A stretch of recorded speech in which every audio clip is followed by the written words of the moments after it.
Hello everyone, welcome to Toyeen Talks. How you doing? Thank you for watching. Till I'll see you in my next video. Stay safe, stay blessed. I love you. Bye. Our Nigerians especially kì í ní empathy fún ara wa mọ́. Ṣé nǹkan tí mo sọ yìí? Many of you mọ̀ Pastor Tobi rí. Rí. But just because flamboyant life òun ló upset many people. But many people iná tó ń sọ pé Ọlọ́run mú. Ṣé yọ̀rọ̀ Pastor Tobi? Mo fẹ́ kí many people ká fi kọ́gbọ́n ni. Àbí nǹkan tí mo sọ yẹn kò ń ṣe nǹkan tí mo fẹ́ sọ lálẹ́ nìyẹn.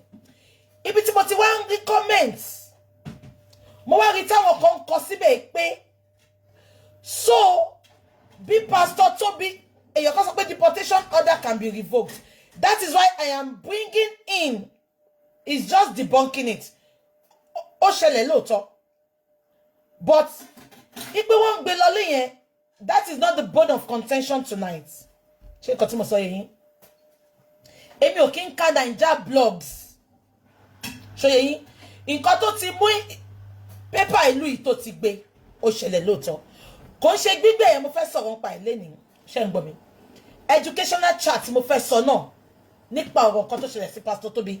Because ìgbà táwọn èèyàn comment, àwọn kan comment síbẹ̀ pé ṣé ń gbọ́? Wọ́n ní hello sister Moyo, ó ní black bonnet. Àwọn kan comment ìgbà tó sọ pé ó máa gbé lọlé pé ṣé ń gbọ́ mi pé wọ́n sọ pé so bí Pastor Tobi ṣe lówó tó kò níwèé láti joy, kò lè regularize ìwé ẹ̀. Ibẹ̀ yẹn òun ló mú mi tí mo fẹ́ sọ̀rọ̀ nípa immigration system ìlú ìlàlẹ̀. Mi ìdẹ̀lẹ̀ dá sọ bó tẹ̀ jẹ́ pé mo máa fi tèmi ṣe example díẹ̀. Mo máa gbé my intelligent sister wọlé nsìn. Ṣó ti yé yín? Tí wọ́n ka kíní yẹn tó yé wọn tó dẹ̀ máa jẹ́ kí many people náà kó understand ẹ̀. Ṣé nǹkan tí mo sọ yé yín? We are not condemning Pastor Tobi tonight because èmi tí mo wọ ìlú yìí náà, ṣé ń gbọ́ mi? Bàbá mi ò bí mi sí ìlú yìí. Ìyá mi ò bí mi sí ìlú yìí.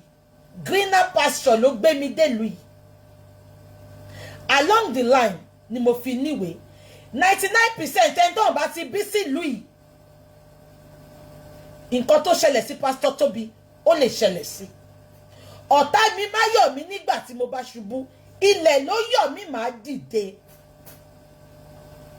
Mi ìwálé ní láti wá support àbí condemn Pastor Tobi. Immigration system ìlú yìí la fẹ́ discuss tó dẹ̀ pertain mọ́ Pastor Tobi.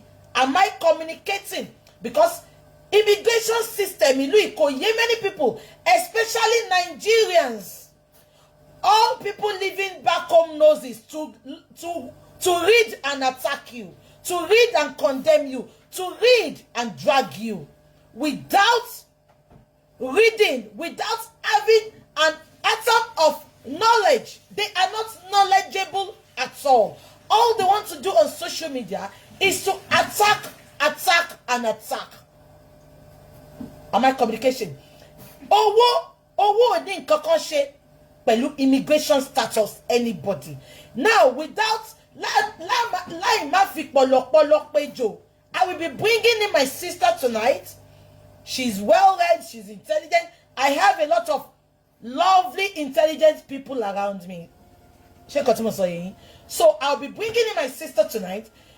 She's going to be telling us more about the immigration system of this country.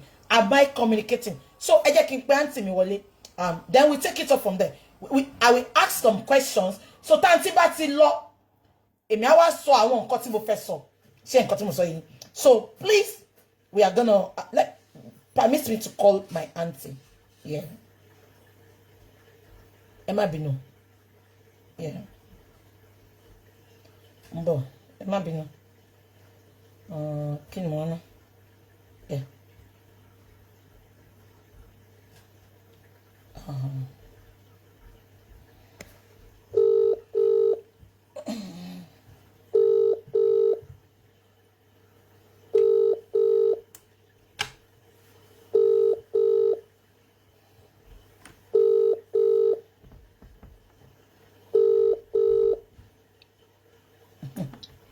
Hello, ma.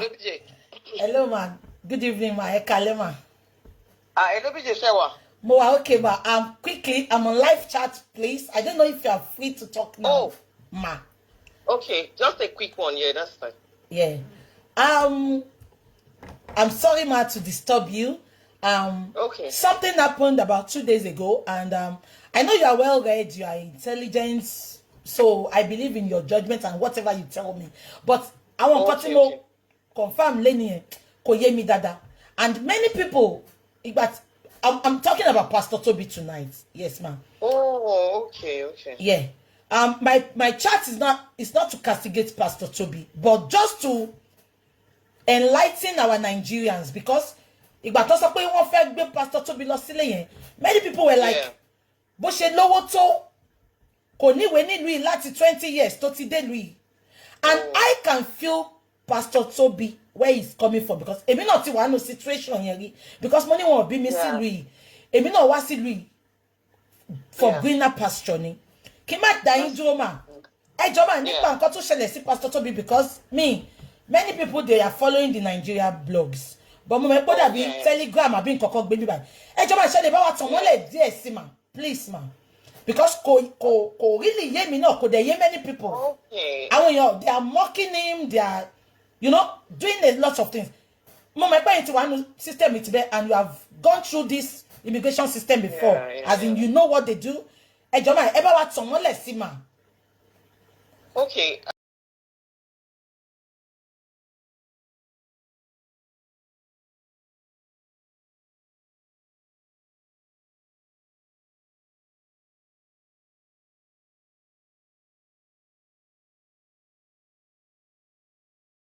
Immigration system, and they don't have one colorful kokon àbí another. Ṣé mo pé táwọn èèyàn bá wọ̀lú yìí, gbogbo ala wọ̀lú yìí through different means channel. Bẹ́ẹ̀ni ma. Channel, I understand. Àwọn ẹlòmíì gbà visa náà gbà wọlé. Visa as in visiting visa. Àwọn ẹlòmíì wà spouse visa náà gbà wọlé. Àwọn ẹlòmíì wà bóyá iṣẹ́ ló gbé wọn wọlé. Ṣé understand? Bẹ́ẹ̀ni. So ká má fọ̀rọ̀ gùn. Pastor Tobi's issue, tẹ́ bá follow it from right onset, it's been going on for over 5 years, or immigration. But a lot of people, they probably didn't follow that aspect of him. They're following the aspect of the issue to Nikbelu Church. I don't know him personally, and I'm not here to judge him. So, because it's up already, Quincy Meji. Immigration, UK immigration, it's very separate from who he is. Okay. UK immigration, one claims I'm not going to give dates or timing. But like you said, the information is out there. And you seek information, and you look at UK blog, look at UK newspaper, and I get the key core information. But most of the Nigerian blogs, yes, they get the information probably from the UK newspaper or blogs, but they will give their own narratives. They're not doing it to educate Nigerians. They're doing it to tell the story of Pastor Tobi. So EBT issue kekere one here. But to actually go back into immigration issue, Pastor Tobi came in as a visitor, was in UK. Then he was still single. Overstay visa. Say for example, one need 6-month visa as a visitor, was in UK.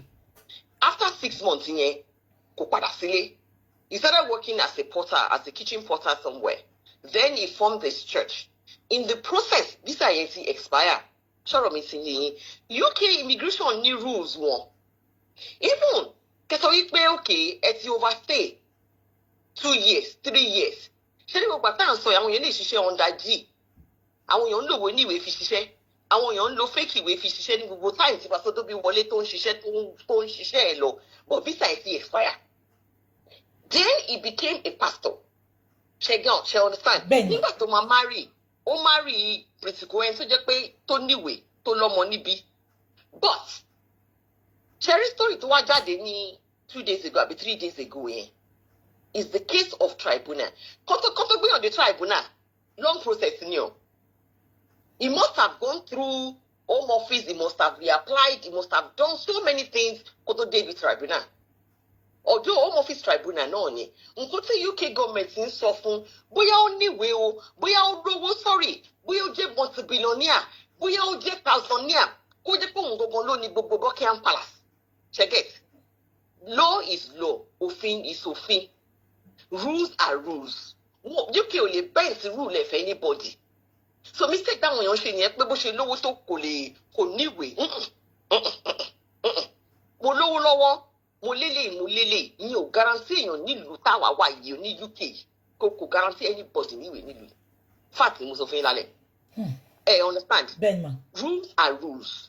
So nǹkan tí UK government tí wọ́n sọ fún ni wípé as at that time ó overstay as a visitor. Just yẹn ó overstay as a visitor.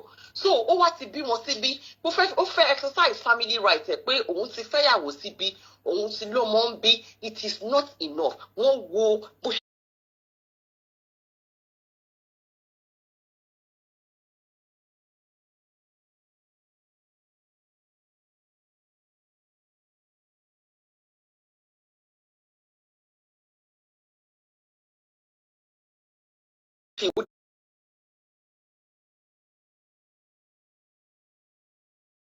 Dúró fúngbà díẹ̀ tó ti yẹ yín overstay time táwọn fún ẹ kò fi dúró sílùú yìí.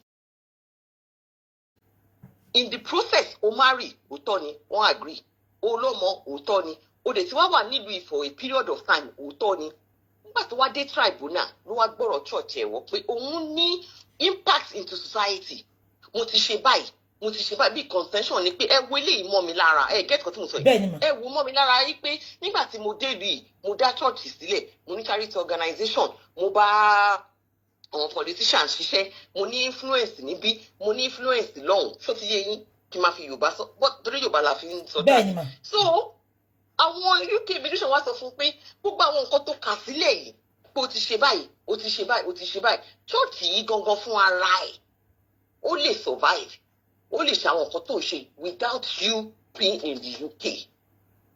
Tọ́rọ̀ mi ti yé yín. So ọ̀rọ̀ ti bí fraud ibi tí fraud wá gbà wọ́n wípé okay bóyá church yẹ charity commission ló ń bá church Pastor Tobi fà not Tobi as a person.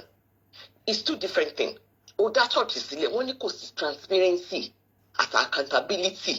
Àwọn owó kan wà táwọn rí nínú church yẹn tí church ò lè account fún bó ṣe nà. Tí Pastor Tobi bá yẹ pé bóyá wọ́n criminalize ẹ̀ ṣó ti yé yín Scotland Yard is involved. Panorama tó jẹ́ pé BBC wọ́n ti ṣe investigation lórí church yẹn láti bí few years back. All this information are online but téèyàn bá seek information you cannot understand what is going on. So Panorama ti ṣe investigation ní lórí wọ́n ti bá àwọn oríṣiríṣi àwọn church ẹ̀ lọ sọ pé báyìí ṣẹlẹ̀. They investigated that church. At a point about few years ago wọ́n ti church yẹn wọ́n tún reopen again wọ́n tún ti tí wọ́n bá ní criminal case okay against Pastor Tobi by now he will not be working as a free man. Ediemu tó bá yẹ pé personally this is UK we're talking about. This is Scotland Yard ló investigate. I am not saying pé àwọn allegation yẹn ò true and I'm not saying it is true. What I'm just saying to you is if they found Pastor Tobi to be guilty. What's more? By now, yes. What's more? Right? It doesn't make me want to investigate it. Am I getting me wrong? It's two things. His church is an entity. Pastor Tobi is Toby Adegboyega. His church is SPAC Nation. The investigation they were Tonshe was based on SPAC Nation as a charity organization, which Pastor Tobi is the pastor of that church. But I'm not saying that he's not guilty, and I'm not saying he's guilty. I'm just trying to say that two different things. But Mommy, answer the which is where a lot of people overstayed and they granted them. Yes. Cherry, a lot of people overstay one grant. This is UK government, right? And this is UK immigration. If they choose, okay, there are exceptions to rules, which is true. And just on all right, exception one rule. You know, me and everybody, they use their own discretion. And God is Pastor Tobi has happened to a lot of rich, very buoyant, rich, popular people in the UK. Anthony Harrods. Anthony Harrods. Again. Anthony Harrods. But you know what Pastor Tobi only 10%, only 1% consent to town fire now. UK government, they refuse to give him what? Bali won British passport, won they nipo ne. People should go and read about that story. They choose.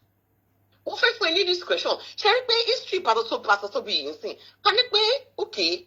Elomi to niyawo nibi to ti bímọ táwọn ọmọ ẹ ti wọ age 8.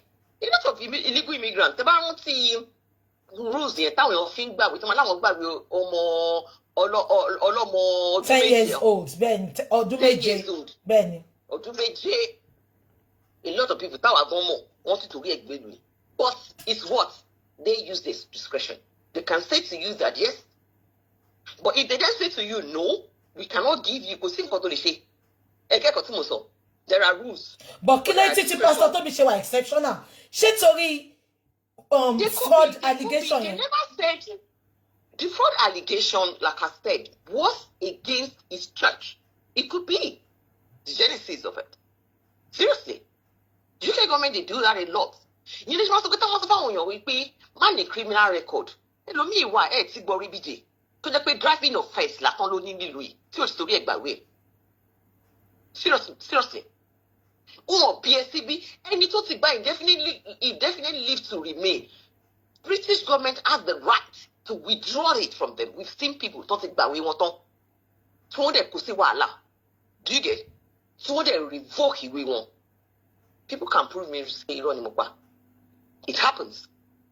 The only person to only revoke it will need Louis. I'm not be sweet is critical. To ba je immigrants ni to ba wole. If there are criminal issues, if there are issues that are there, forget. And when me papa wa ni won to ti gbàwé tán, tó ní criminal record, tó ní criminal issue, tó dé ṣe tán, tí wọ́n dé revoke ìwé, tó dé dá padà sílé. Not just Nigerians though. We're talking about this is the law, this is the immigration rules. It's there online if anybody wants to read about it. So, court ti Pastor Tobi lọ last time, Tabaka tribunal ni, meaning ó ti lọ sóríṣiríṣi, wọ́n ti lọ court, wọ́n ti ṣe ilé, wọ́n ti ṣe tribunal is immigration tribunal has been appealed lọ ṣe ń bẹ̀. That's why I said story to whether they be 3 days, 4 days, kò kí ń ṣe new story for people who have been following him. He went for an appeal, and the appeal was appeal tó ń gbé wọlé ní wípé ẹ wo gbogbo nǹkan tí mo ti ṣe sílùú yìí ẹ wo mọ́ mi lára ṣẹ́gẹ̀t ó sì ṣe family exercise tẹ́ bá rí nínú appeal yẹn tẹ́ bá lọ ká dáadáa the appeal wasn't even based around his family or his marriage ẹ lọ ká dáadáa mo lè send the link ẹ̀ sí kẹ́ wo bí tá appeal yẹn lọ about his work within the community. Ó mean pé ó ti fẹ́ exercise right tìyàwó kò lọ. Ó fẹ́ exercise right tọmọ wọn fún. Lọ ṣe wá gbé ti pé iṣẹ́ tí mò ń ṣe rè. Mò ń rehabilitate àwọn ọmọ, mò ń ṣe lè, mò ń ṣe tọ̀hún. I did this political influence ẹ̀. Wọ́n sọ̀rọ̀ Downing Street ń bẹ̀. Wọ́n sọ̀rọ̀ àwọn Tory. Ṣètìgẹ́t tó ń bá ṣe kò ń ṣe labour. Àwọn Tory tó ń bá ṣe wọ́n sọ̀rọ̀ wọn bẹ̀. As in his relationship with them. But immigration tribunal sọ wípé àwọn nǹkan tó kó wá yóò wá enough and they have the right to say so. Ṣẹ́gẹ̀t. Ibẹ̀ ni ọ̀rọ̀ yẹn ti wá jáde wípé church ẹ̀ wá investigated by committee the charity commission. Charity commission sọ wípé there is about 1.8 million something pounds that they could not kò sí transparency kò sí accountability for those money. For that church yẹn. And yes, it could be the reason. It could be part of the reason. Because he went to the tribunal to say Moshele, and they're saying that church can actually continue. That mission can continue without you being here. You're going back. And rule over state to say, 2000 and something. Nothing borrow you bought. Not me. Elomi they present the same case. Certificate. Ki wọ́n fún ní concession yẹn. presented. So many Nigerians. I don't want to start mentioning names. Very popular socialite Nigerians that they ended up going back home. Story Pastor Tobi just okay. Maybe he's been very like online. He's very like. I feel a lot of people know him to be flamboyant, to be this, to be that. Get. So that was why this story spread in here. But a lot of people have actually gone through the same. The British government, they have the right to say yes, you did not follow the rule. Okay. You broke the rule. And say there can be insima. So tribunal today in sin. Can it still make another appeal, or that is the height? Yes, yes. According to my own research and speaking to people who really knows about immigration rule, what they're saying is it can actually request for an appeal by the tribunal. The tribunal, actually lost two different tribunal is probably the highest within the immigration themselves. Then the lawyers have to then request for another appeal. It's up to them to accept or not to accept. Oh, so the Home Office have the right to say we are not accepting any appeal again. They have to. They can do that. Then they have to put their own basis. Champion tribunal and the IS. Go to the tribunal, appeal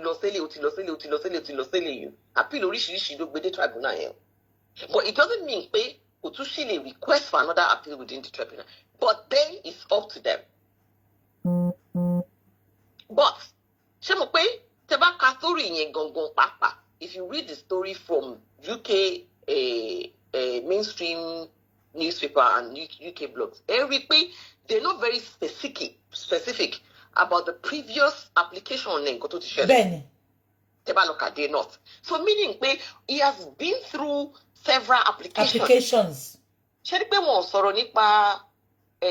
Over exercise marriage, over exercise children. They really family no. They family because what he lost in there. Yes, exactly. If it's your thing, they want to pass stage here. Straight tribunal, it about tribunal report here. Because the tribunal so we pay so we pay valuable to the society. Our contribution there. Kò sọ̀rọ̀ party ìyàwó kò sọ̀rọ̀ nípa ọmọ ó mi pé gbogbo bẹ̀yẹn ni wọ́n ti refuse ẹ̀ tó ti yé yín wọ́n ṣẹ̀ṣẹ̀ tó wá fẹ́ exercise right that okay his contribution to the society, his contribution to where he Auntie me dúró because à ń dùn pẹ̀lú àwọn tí ó wà intelligent náà èèyàn kan sọ pé ó sì lè appeal tó bá lọ sí European court. What do you mean by European court? Because ṣebá lè lọ àǹtí ṣebí tá bá ìwà lọ́dà EU ló lè lọ sí yẹn àbáṣe lè lọ. Sherry immigration Sherry tó bá jẹ́ pé bóyá tó bá ka story Pastor Tobi, that's why I say that story Pastor Tobi ò wá as a refugee kò wá wípé bóyá wọ́n lé òun ní Nàìjíríà. Get Benny. I want also European law.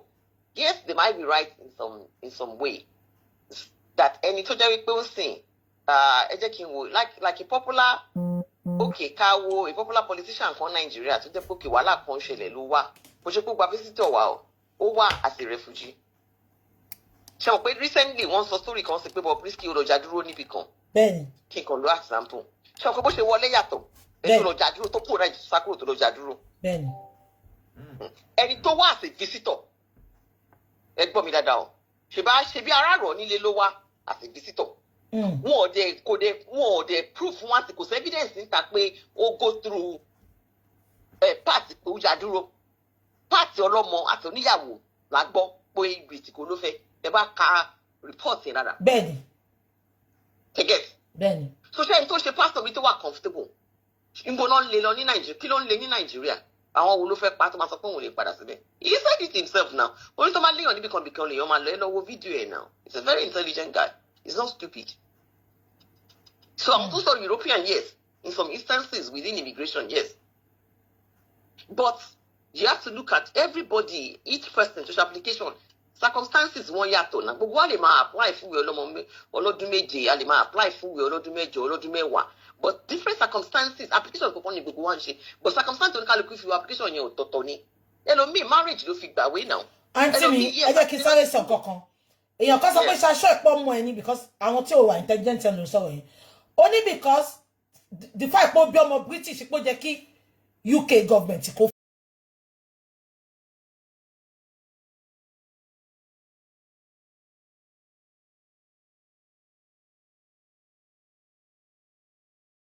ẹ bá mi là ẹ bá mi yànnà náà fún wọn. tó lè fi kanta ẹ pé àwọn ò fẹ́ nílùú àwọn táwọn ọmọ ẹ bá dàgbà ẹ rántí pé ìyàwó ẹ wà ń bí o ẹni tá à ń sọ yìí ìyàwó ẹ wà ń bí báyìí náà ṣé ìyàwó ò sì ń bí ni ṣé wọn ọmọ ni ṣé wọn ò rí ká pé Brit kò níyàwó ẹ Brit kò ó lè má jẹ Brit kò bá birth ó lè jẹ Brit kò by naturalization but they have not disclosed how but it was said that the wife a British person ló marry ẹ is that not enough to grant it. Toby is not stupid. He's not a stupid guy. They must have. I want to have to try gbogbo nǹkan tá. So he is very intelligent. He's a socialite. He knows a lot of people. Do you know how many lawyers within his church? For them to have gone through the tribunal. But the only thing is when abo half story lanka. Unless he comes out himself to tell his story, and he has not done that. So we cannot judge and say, my own concern is people are saying he's rich. No, your money does not guarantee your stay in the UK. No. There are different rules. Not to we know a lot of people. Okay, they came into the UK as an investor. Forget doing the investment immigration that okay, if you have up to £1 million. You know me that the work documentary. Ben. A lot of people that have that kind of money, they came in, they invested the money into bonds, into things within UK, and they were given permission to remain here. Some of them that we know want any British passport, that's totally different. He didn't come in as that. He came in as a visitor. When he first came in. Genesis, the problem ni what we move forward show the day.